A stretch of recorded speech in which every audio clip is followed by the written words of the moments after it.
네, 오늘 우리에게 주신 하나님 말씀은 요한복음 9장 1절에서 12절까지의 말씀입니다.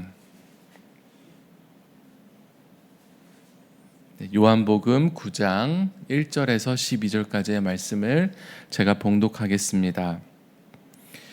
예수께서 길을 가실 때에 날 때부터 맹인된 사람을 보신지라. 제자들이 물어 이르되 라삐여, 이 사람이 맹인으로 난 것이 누구의 죄로 인함이니이까? 자기니이까 그의 부모니이까? 예수께서 대답하시되 이 사람이나 그 부모의 죄로 인한 것이 아니라 그에게서 하나님이 하시는 일을 나타내고자 하심이라. 때가 아직 낮음에 나를 보내신 이의 일을 우리가 하여야 하리라. 밤이 오리니 그때는 아무도 일할 수 없느니라.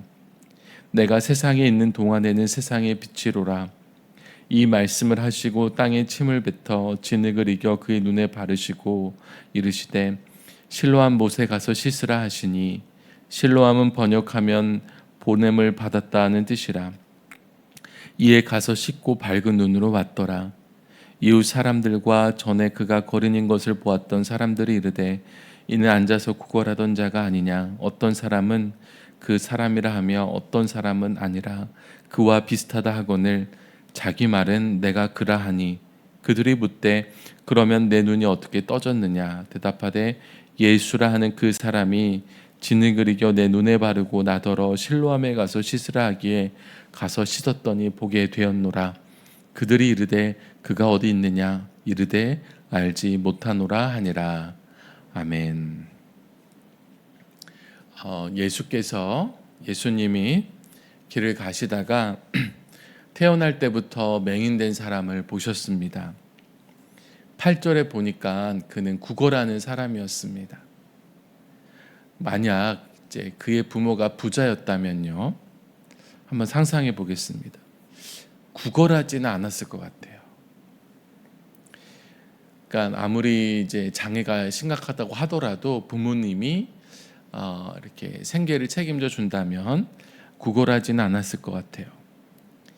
부모님도 아마 그럴 능력이 없거나 변변치 않았고, 또 당시의 장애우들은 할 수 있는 일이 없었습니다. 지금이야 뭐 지식 노동도 있겠지만 그 당시엔 다 육체 노동이었기 때문에 구걸하며 살았던 것 같습니다. 그러니 아마도 이 맹인은 이제 구걸하는 자리에 있었을 때 예수님이 보셨을 것 같아요. 옆에 있던 제자들은 예수님과 맹인을 함께 보았습니다. 그리고서 한 가지 질문을 합니다. 2절에 라삐여, 이 사람이 맹인으로 난 것이 누구의 죄로 인함이니까? 자기니까 그게 부모니까? 이 질문은 참 이미 전제가 깔린 질문이에요. 뭐냐면 맹인으로 난 것은 죄 때문이다 있는 전제가 깔려 있고요. 다만 이게 자기의 죄 때문에 맹인으로 난 건지 그의 부모의 죄 때문에 맹인으로 난 건지를 묻는 질문입니다. 그 당시의 사람들의 인식을 보여주는데요. 이 장애를 안고 태어난 건 죄 때문이라는 것은 너무나도 분명했고, 다만 부모의 죄 때문인지 본인의 죄 때문인지 논쟁의 여지가 있었던 것 같아요. 어떻게 본인의 죄 때문이냐, 아이가 죄를 지어보지도 못했는데 태어날 때부터, 그런 논쟁이 있었습니다. 맹인은 태어나면서 그냥 볼 수 없었을 뿐인데, 볼 수 없는 고통도 있었지만 죄인이라는 정죄를 받아야 했습니다. 너의 죄 때문이야, 아니면 너의 부모의 죄 때문이야. 예수님의 제자들은 맹인을 보면서 사실 그에게는 별 관심이 없었고요, 그냥 그의 죄 때문인지 부모의 죄 때문인지가 궁금했을 뿐입니다. 예수님께서는 그들의 완전히 잘못된 전제를 뒤엎으세요. 3절에 뭐라고 말씀하시냐면, 예수께서 대답하시되 이 사람이나 그 부모의 죄로 인한 것이 아니라 그에게서 하나님이 하시는 일을 나타내고자 하심이라. 죄 때문이 아니라 하나님이 하시는 일을 나타내고자 하심이라는 거예요. 맹인은 죄인이어서 고통받고 있는 게 아니라 하나님의 일을 보이기 위해 여기 있다는 말씀입니다. 완전히 사람들의 관점을 뒤바꿔주고 계세요. 바로잡아주고 계십니다. 그러면서 주님은 그 맹인을 치료해 주십니다. 제자들은 그저 가십거리로 삼는 대상이었는데 주님은 사랑의 대상으로 그를 바라보셨어요. 그래서 어떻게 치료해 주셨냐면은 땅에 침을 뱉은 다음에 진흙을 이겨서 그의 눈에 바르시고 실로암 못에 가서 씻으라고 하셨습니다. 그는 그렇게 순종해서 씻고 돌아왔어요. 그랬더니 정말 눈이 떠진 겁니다. 밝은 눈으로 오게 되었습니다. 예수님께서 바로잡아 주신 잘못된 관점, 첫 번째는 타인의 고통이 죄 때문이라는 정죄였습니다. 때로는 우리가 잘못한 일이 결과적으로 고난이 되기도 합니다. 죄로 인해 하나님의 심판을 받는 때가 있어요. 그러나 모든 고난이 다 죄의 결과는 아니에요. 만약 우리가 다른 사람의 고통을 죄의 결과로 바라본다면 우리는 좀 편안해지는 부분이 있어요. 우선은 도울 필요가 없습니다. 그는 마땅히 자기 잘못에 대한 대가를 치르는 중이니까요. 그리고 우월감을 느끼게 됩니다. 저 사람은 죄 때문에 고통을 느끼지만 나는 건강해요. 그럼 나는 죄가 없다는 얘기가 되잖아요. 그런데 예수님의 말씀을 들은 제자들은, 또 우리 그리스도인들은 이제 새롭게 바라보게 되었습니다. 선천적인 장애, 정말로 어떻게 저 사람 저렇게 불행할까? 그런데 그게 죄 때문이 아니라 하나님의 영광을 위해 드러내기 위한 일일 수도 있어. 또 예수님께서 지극히 작은 자에게 한 것이 곧 나에게 한 것이라는 말씀을 기억하면서 예수님처럼 대하게 되었습니다. 그리스도인들은 이렇게 작은 자를 존귀하게 대하는 법을 주님께 배웠어요. 그들을 죄인이 아닌 하나님의 영광을 위한 사람으로 바라보고 소자가 아닌 지극히 높은 자로 바라보게 되었습니다. 이제 4절과 5절을 보겠습니다. 때가 아직 낮음에 나를 보내신 이의 일을 우리가 하여야 하리라. 밤이 오리니 그때는 아무도 일할 수 없느니라. 내가 세상에 있는 동안에는 세상의 빛이로라. 예수님을 보내신 이는 누구일까요? 하나님, 성부 하나님. 그러니까 나를 보내신 이의 일을 하여야 하리라. 그러니까 하나님의 일을 하여야 한다고 하시는데 그 하나님의 일은 뭐냐면 지금 여기서는 이 맹인을 치유하는 일이에요. 예수님께서 이렇게 하나님의 일을 할 때가 있고 하지 못할 때가 있다고 말씀하십니다. 예수님께서 세상에 계시는 동안에, 즉 공생의 기간에는 복음 선포와 치유, 가르치는 일을 하셨습니다. 예수님은 세상의 빛으로 오셨고 그렇게 사셨어요. 그러나 그렇게 할 때가 있고 그렇게 하지 못할 때가 있다고 말씀하시는 거예요. 예수님이 이제 십자가를 지시고 또 부활 승천하신 이후로는 물론 주님이 성령을 보내셔서 제자들이 주의 일을 감당하게 되었지만 예수님의 공생의 사역은 때가 있었습니다. 그 때에는 일을 하여야 하리라. 이렇게 낮에 일할 수 있고 또 일할 수 있을 때 일해야 하고 또 아무도 일할 수 없는 밤이 온다는 말씀은 오늘을 사는 우리의 잘못된 관점을 바로 잡아줍니다.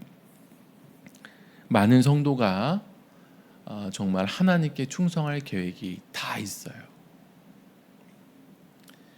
근데 계획이에요. 지금 하고 있는 게 아니라 지금 당장 하나님을 위해 헌신하는 성도들이 있지만 많지 않아요.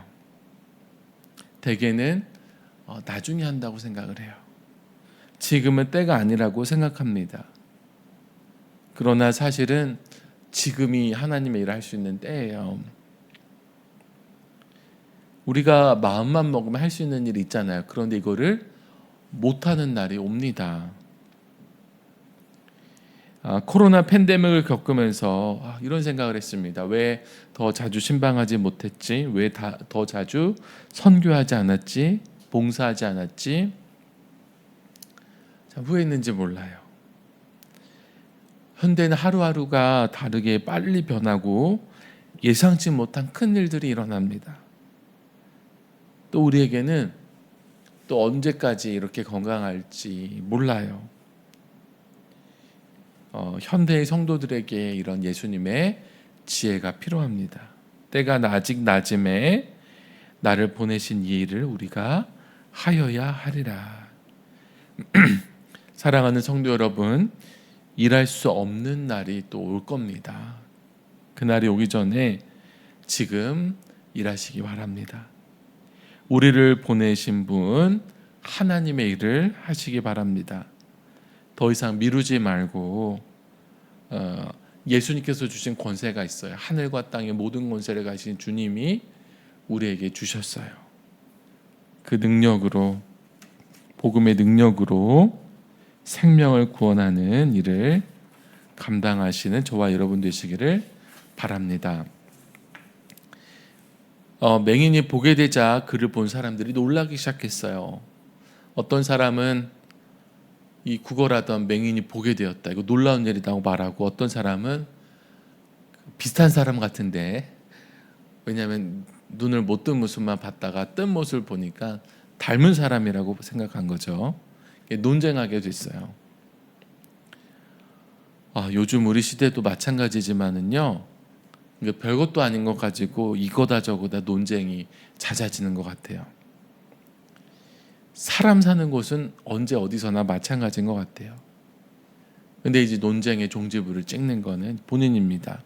9절 뒷부분에 보시면 자기 말은 내가 그라하니, 이 본인이 나서서 내가 그라고 밝혔습니다. 그러자 사람들은 어떻게 눈이 떠졌냐고 묻습니다. 그때 보게 된 이가 예수님을 이야기합니다. 예수라는 그 사람이 진흙을 이겨서 내 눈에 바르고 나더러 실로암에 가서 씻으라 하기에 가서 씻었더니 보게 되었습니다.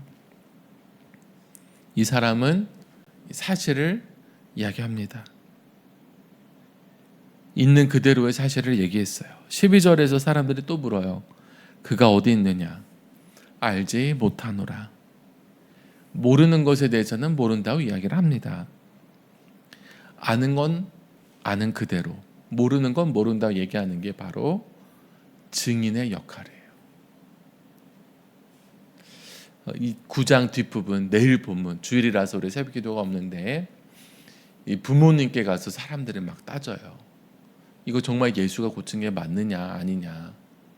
그러니까 사실은 예수님이 고치셨다는 사실을 받아들이기가 싫은 거예요. 그 당시에 이제 힘을 가진 사람들이.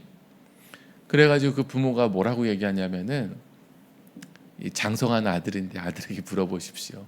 그가 말할 겁니다. 그래갖고 또 사람들이 이 아들에게 찾아와요. 그러면서 정말 맞냐? 예수가 고친 게 맞냐? 제발 아니라고 얘기하기를 바라는 마음으로 물어요.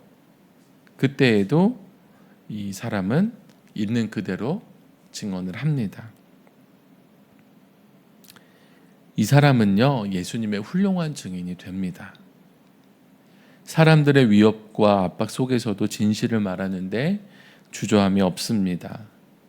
그리고 마침내 예수님이 이를 찾아오세요. 그리고 주님을 따르게 됩니다.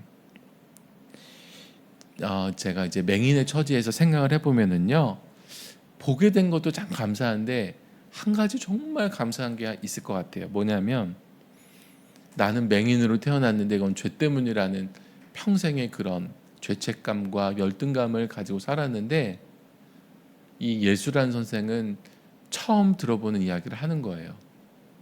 나의 죄 때문도 아니고 나의 부모의 죄 때문도 아니다.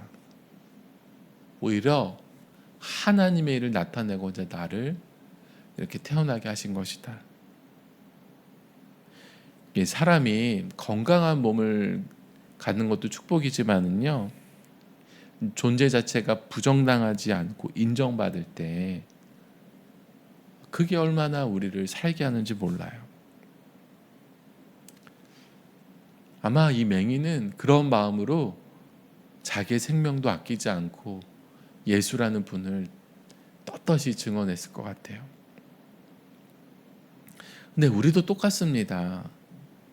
예수 믿고 예수님을 만났기 때문에 더 이상 죄인이라 정죄받지 않게 된 겁니다. 하나님께 의인이라고 인정받게 되었습니다. 그러니까 우리가 이것을 통해서 내가 증인이었구나 하는 사실을 또 깨달아요.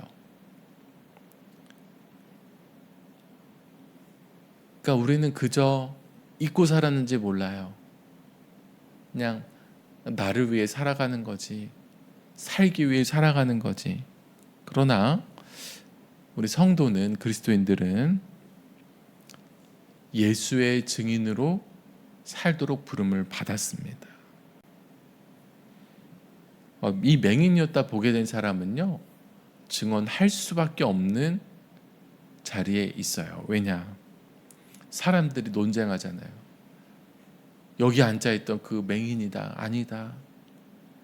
그때 가만히 있을 수 있습니까? 없습니다. 사람들은 또 물어봐요. 이 질문 저 질문.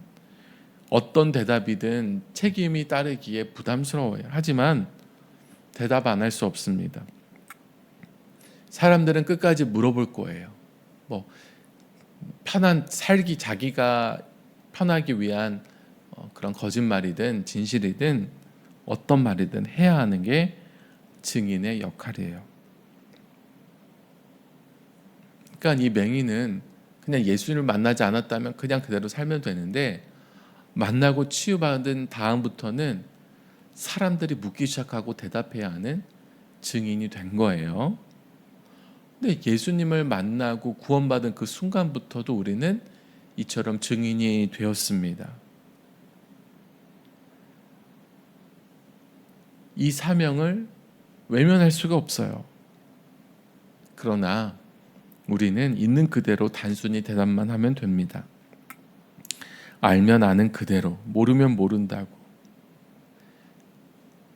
그러나 내가 구원은 받고 사명은 힘드니까 빼놓을 수는 없는 겁니다. 오늘 예수님이 이 말씀을 통해서 우리의 그런 잘못된 관점을, 인식을 바로잡아 주십니다. 내가 증인이란 사실을 잊고 있던 우리에게 너 증인이야, 피할 수 없어라고 말씀하세요. 주변에 있는 사람들이 엄마는 왜 교회 다녀? 예수 믿어. 너는 왜 요즘 같은 때에도 예수 믿니라고 할 때에 어떻게 말해야 될지 모르겠어요. 하지만 담대하게 이야기하는 거예요. 나 예수님 안 만났으면 나 지금처럼 못 살았어. 예수님은 나의 구원자셔. 우리가 빛으로 부름받았습니다. 사람들이 우리 주변에 모여들 때에 그것은 복음 전하라고, 사명 전하라고 또 주신 은혜인 줄 믿습니다. 그렇게 주님을 잘 전하시는 여러분 되시기를 바랍니다. 오늘 우리가 세 가지 배웠습니다. 죄 때문에 고통받는 것은 아니다. 또 우리가 주변에 지극히 작은 자를 존귀히 대해야 된다. 둘째로는 뭐였죠? 일할 때가 있고 일하지 못할 때가 있다. 언제나 일할 수 있을 것처럼 미루지 말자. 세 번째로는 우리는 증인으로 부름받았다. 이 사실을 기억하시면서 기도하시는 저와 여러분 되시기를 간절히 기도합니다. 기도하겠습니다. 하나님 감사합니다. 오늘도 우리를 이 새벽에 깨워주시고 또 하나님 말씀을 묵상하며 기도로 주님 앞에 나아가게 하시니 감사합니다. 주님, 주변에 있는 고통당하는 자들, 어려움에 처한 자들을 바라볼 때에 그들을 정죄하거나 무시하거나 또한 그들을 그저 가십거리로 삼는 그런 죄를 범하지 않게 하시고 그들을 사랑의 관점으로 보게 하여 주옵소서. 또한 일할 수 있는 때가 있는데 주님 더 이상 미루지 않고 주님의 일을 하기 원합니다. 우리가 무엇을 해야 될지 주님 가르쳐 주시고 인도하여 주옵소서. 또한 주님 우리가 증인으로 부름 받았는데 사명 온전히 감당하게 하여 주시옵소서. 오늘도 주님 앞에 예물드린 손길들이 있습니다. 하나님 기쁘게 받아주시고 그 삶이 늘 복되도록 인도하여 주옵소서. 하나님 오늘도 기도하는 모든 성도들, 온라인으로 참여하는 모든 성도들 주님 안에서 이 하루를 살아가기를 원합니다. 하나님을 나의 주인으로 삼고 하나님을 위해 가장 선한 일을 하며 하나님께 영광 올려드리는 귀한 하루가 되도록 축복하여 주시옵소서. 주님 우리의 삶의 모든 문제를 주님 앞에 맡겨드립니다. 영육간의 강건함을 회복시켜 주시고 또한 하나님 우리에게 일용할 양식을 주시며 또 우리가 해결하지 못할 많은 문제를 주님이 함께 저어주시고 또 주님이 인내하도록 이끌어 주시옵소서. 우리 삶에 많은 어려움들이 있지만 주님이 주시는 힘과 능력과 지혜로 살아가기를 원합니다. 주님 함께하여 주시옵소서. 예수 그리스도의 이름으로 기도합니다. 아멘. 하늘에 계신 우리 아버지여, 이름이 거룩히 여김을 받으시오며 나라가 임하시오며 뜻이 하늘에서 이루어진 것 같이 땅에서도 이루어지이다. 오늘 우리에게 일용할 양식을 주시옵고 우리가 우리에게 죄 지은 자를 사하여 준 것 같이 우리 죄를 사하여 주시옵고 우리를 시험에 들게 하지 마시옵고 다만 악에서 구하시옵소서. 나라와 권세와 영광이 아버지께 영원히 있사옵나이다. 아멘.